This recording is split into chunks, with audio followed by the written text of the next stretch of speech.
Alright guys, welcome back. This is a video that everybody has been waiting on. Getting tons of DMs on Instagram, Facebook messages. Everybody wants me to come out and wire their car up, but I haven't actually figured it out until now. So before we get started here guys, I just want to say, give me a like on the channel if this helps you out. Please give me a subscribe, follow me on Instagram just to support what I'm doing here. I'm just trying to help out the community. One of the reasons I started this channel was to document my builds, but I also started it to help you guys out, to help the community out, because this kind of information is very difficult to find. And there's some videos out there and stuff, I'm not gonna lie, there's guys out there that are contributing, and I thank those guys for even helping me out, but there's not a video that is complete and in-depth and shows you every single step of the wiring process on a 1JZ or a 2JZ into an IS300.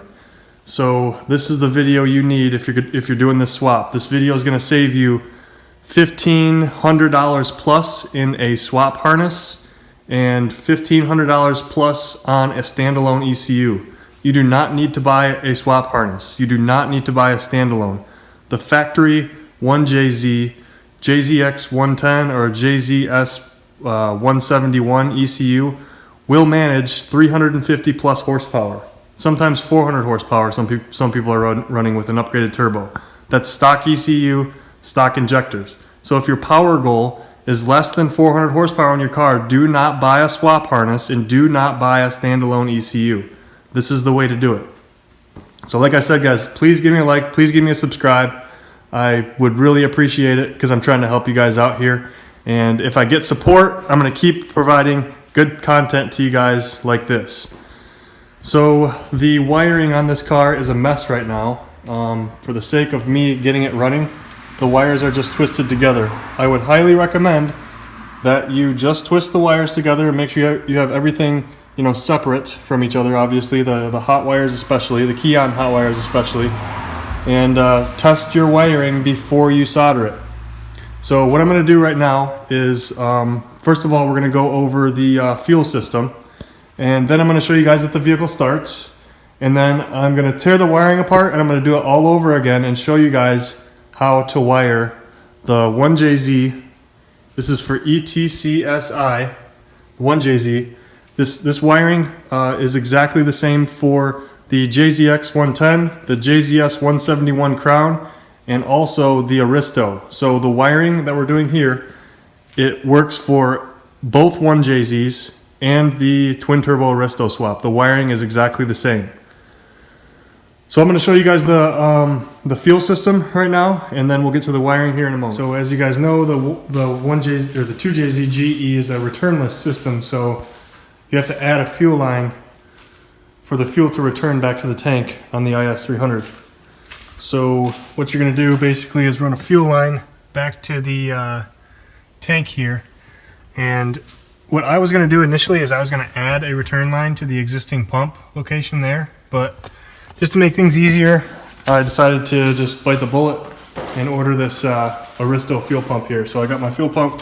As you can see from the GE pump, the Aristo fuel pump has the return line here. So yeah, I got to run a line back to this portion of the pump, and then this, actually I'm just going to use the stock fuel line that's in the car for the fuel feed. So when you're looking to buy a Aristo fuel pump, make sure it's complete. There's a lot of incomplete ones. Lots of them on eBay are selling without these return line bulkheads here, and these are really important. You at least need to have one of these. The car has one on the stock line, so if you get a pump that has one of these, you're going to be fine. Just make sure you have at least one. Alright, so I'm not going to tear this apart because it's already done, but you can see there, all I did was just clamp a hose to the return portion of the Aristo fuel pump. I didn't even swap the Aristo fuel pump float. I used just the stock pump exactly how it came out of the Aristo. And the reason being is I saw a lot of people swapping the floats, but the floats were literally in the exact same position, so I just dropped. Okay, so working backwards from the pump, which you guys just saw here, there's that piece of hose that's clamped to the return. It's really dark in here, so you can't really see it. To right here, and that is a stock evap line that goes to the charcoal canister, which goes up by the tank and comes down right there and goes all the way to the front of the car. It's just an evap hose, but it's steel reinforced with plastic over it so it doesn't rust.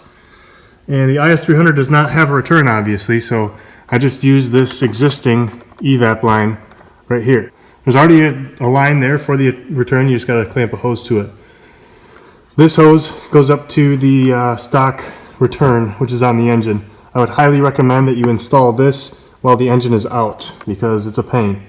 As far as the feed goes, this you can also see right here, it's just a rubber piece of hose. This replaces the factory flex line that was there. I just used two clamps, clamped it to the existing steel feed line, and it goes up to the little banjo right there, which I guess you can't really see. So simple piece of hose. Make sure you get really good quality fuel hose though. Don't buy cheap stuff.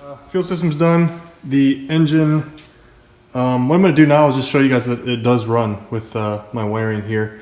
It's going to be super loud because it's pretty much open turbo.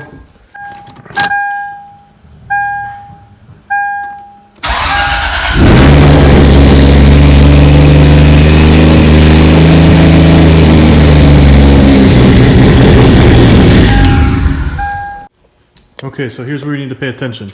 There's two sections of wiring here. One being on the ECU itself, and then one being the chassis harness wiring here. So to start off here, we're going to start with the starter wire. It's green. This is 12 volts while cranking. Green on the 1JZ. And it is black on the IS300 here. My wires are coming apart. So starter, black on the IS300. And that is pin A12 on the IS300. And there it is on the 1JZ. Now the tack wire. This is the only wire that goes to connector B. So it's white on the 1JZ and then solid black on connector B. The tack is way over here. B16.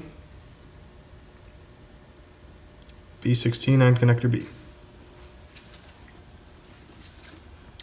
The next one here is, I think this is BM.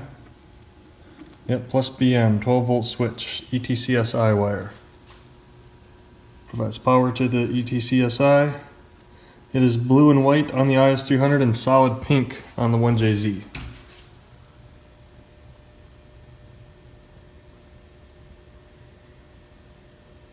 Where's it at? There it is. Plus BM, pin 7A, or A7. 7A, A7, whatever you want to call it. Ignition switch, obviously 12 volt switch, black with the white wire on the 1JZ.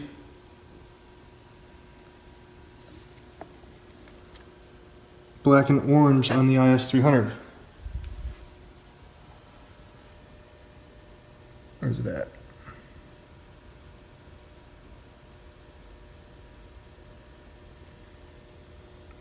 GSW is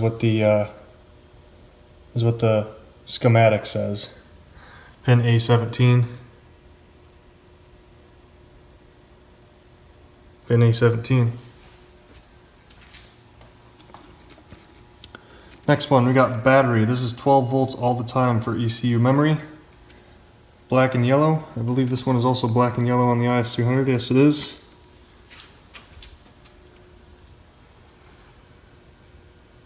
Right there. Pin A4. There's your connector view for pin A4. Now the next one is this. The next one is two wires. They do the same thing. Plus B and plus B2. These are both 12 volt switched. They're black with the red wire on the 1JZ, and they are also black with the red wire on the IS300. Plus B and plus B2, pin A6 and A5. And there's your connector view. pin A6 and A5. And that's all the wiring on the ECU now. So let's move on to the chassis connectors. Okay, so these three connectors right here, this is what it's going to look like. I unplugged them. This is what it's going to look like when you get your swap, if you get a really nice swap, okay? Sometimes you'll get them with this junction connector missing. It is really nice to find a 1J with this connector, especially if you are wiring the 1J into a non-IS300 chassis, like an S13 or a 350Z or something like that. I would try to get this. That way you can wire these wires in and still be able to disconnect the engine from the chassis. You can always cut them here and wire it into the chassis and make your own disconnect or whatever, but it is a nice feature to have this. That's why this is a big selling point for purchasing this engine, was having these. Now as far as these three connectors go, they all three just plug right into the stock locations on the IS300 here. The only wiring you're going to have to do, and I haven't actually completed it yet, is the, what is it? It's the MAF wire. Yeah, the power to the MAF. So these all plug right in, and the IS300 wiring is the same as far as the, basically the wires you need to provide power to is the, these two black and white wires right here. Not this one that comes off. This is, I'll talk about this one next, but this one here, this black and white here, and then this very large one right here is black with yellow. I don't know if you guys can see it. There is a yellow tracer on this wire. Oh, maybe there's not. There's not a yellow tracer on the wire. There's a yellow tracer on the wire right here on the other side of this connector, but on this side it's solid black. But anyway, these three wires right here, these three big black wires need to have 12 volts switched. This is for your igniter, and this is for your, I believe your mass airflow sensor. I'm not sure. And then this is another main power wire right here. So the only other wire you need to wire in is this one here. This is 12 volt switch, and it goes over to the mass airflow sensor. This also might be why my engine is revving so high, is because I have not completed this wire yet. I need to provide 12 volt switched to this exact wire. That way my mass airflow sensor will power up correctly. But the car does run right now. That's just, it's my next step in this project. So anyway, that's all the wiring you need to do here. Let's see, so apart from that mass airflow sensor wire right here, which for some reason is on the chassis connector, everything plugs in and will work on the IS300 if it's a 2002 or newer. And here is the connectors again. Everything that's circled was used, the rest was not. And the only other one was the tack wire right here. Here's the connector views. And if you want to see this again, I'm not going to go over it again. I feel like I did a pretty good job on that. But it's very simple. I did this in like, I don't know, 20 minutes. Oh, I forgot to mention, there's two more wires. The guide here doesn't mention this, but on the IS300, to get the fuel pump to kick on, there was two more wires. What is it called? It is called FC right there. It's FC. So let me find it on my schematic here. FC, right there. On the IS300, it's A14. So I'll write that down. Well, I don't even have a pen. It's A14 FC. So that FC wire goes to the circuit opening relay. The relay will not close until this wire is grounded. And I was not able to find, basically what happens is the ECU provides ground to turn that relay on, and I could not find which pin on the 1JZ ECU provides ground. So what I did was, I just basically, I'm going to wire this to ground all the time, and it's okay to do that because the circuit opening relay is powered. The circuit opening relay doesn't energize until the EFI relay energizes. So you're basically relying on the EFI relay to turn the circuit opening relay on to turn on your fuel pump relay. This is a fuel pump relay, by the way. So when you ground this wire all the time, when you key on the car, your fuel pump is going to run constantly. That's the only downside, but I don't see that as a downside. I think it's just fine. So this wire will be grounded all the time rather than grounded through the ECU.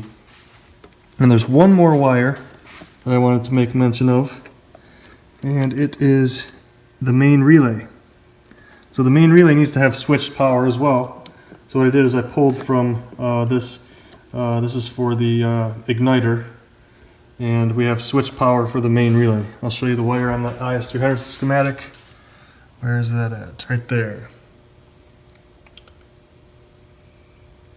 Orange with brown, main relay, pin A13.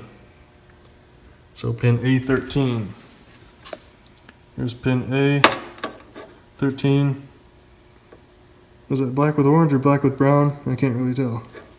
But that also needs to have switched power, okay? So that's all the wiring right there for the entire car. I forgot those two last ones to mention, but I'm glad that I remembered. Okay, so just to recap here. I don't know if I was clear enough through explaining all that. It may sound more difficult than what it actually is, but just to recap here. There is 1, 2, 3, 4, 5, 6, 7. There's 7 wires on the ECU that need to be wired in. That's it, just 7. Then these 3 plugs right here, they plug right in, okay? The factory IS300 is going to provide power to the correct place on all 3 of these connectors. That is, apart from the one mass airflow sensor wire right here. This mass airflow sensor wire right here, the red and black one, that is going to need to have 12 volt switch to it. And like I said, I haven't completed that yet. In addition to that, there is on the IS300, you need to provide ground to the FC wire right there. And you need to provide switched power to the main relay wire right there. So 7 wires on the ECU, plug in all 3 of the JZS 110 or 171 connectors right into the IS300, and they're going to provide power where they need to. And then ground FC, provide switch power to main relay, and she'll run. As simple as that. Oh, and the mass airflow sensor, like I said. So super, super simple. How did I figure this out? I don't have a schematic for a JZS 171, okay? So I had a guide, like a wiring guide, which I'll show you guys. I have a schematic for the IS300 connectors. And then just to take another step back here, the reason we're wiring these in is because the IS300 chassis connectors, they don't plug into the 1JZ connector here. So that's why you're cutting wires and you're splicing them and all that crap. So basically I had the IS300 schematic, as you can see, and the pinouts, but I did not have one for the JZS 171, but I did get a wiring guide from a guy on Instagram, and I'll show you guys here if you want to take screenshots of this. His name was Timmy, I believe. He sent me this. But if you want to take screenshots here, this might help you out. And this guide here has everything, or these are all the required wires that you need to run a JZS 171 in a non-Toyota chassis.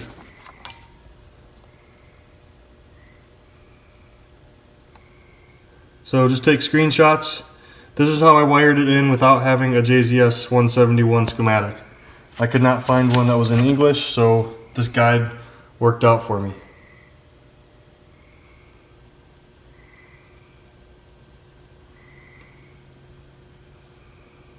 So that's all we have for wiring. She starts, she runs. That's how you wire both a 1JZ ETCSI, JZX 110, JZS 171, and also the Aristo. If you guys have any questions, I can try to find a better way to explain it. I feel like I did a pretty good job because I had both the connectors, a schematic, as well as an example in the car. So if you guys like this video, please give me a like. You can go ahead and share this video to all your friends doing 1JZ swaps.